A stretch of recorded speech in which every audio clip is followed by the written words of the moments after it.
Hey educators, Melanie from Laprea Education back with you for more activities to do with your students to prevent that summer slide. Today we're diving into one of the foundational skills every early reader needs to keep fresh, decoding. Whether you're a seasoned teacher or just getting started, these fun activities will help your students thrive.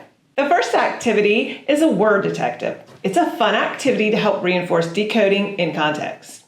First, write or read a simple decodable sentence. Next, ask your students to spot a tricky or target word and decode it. Students can underline it, segment it, and then read the full sentence again. Another fun activity is build a word relay. This activity helps strengthen phoneme, grapheme, mapping, and teamwork.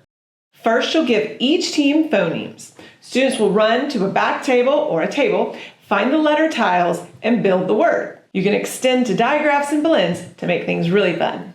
Another great activity is silly sentences with decodable words. This activity helps apply decoding to connected text. First, give students 3 to 4 decodable words.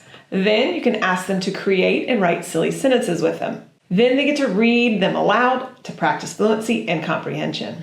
Another fun activity is roll and read. This popular activity is great for making repetitive decoding fun. So first, create a grid with decodable words. They can be CBC, CVCC, CCVC, etc.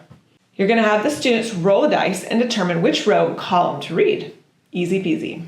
Another great activity is decode and draw. This activity helps reinforce decoding, comprehension, and creativity. First, ask students to decode a word like frog and draw a quick sketch of it.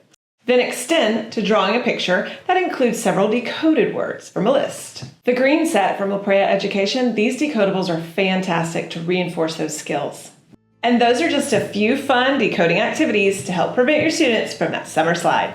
Thanks, and I'll see you next time.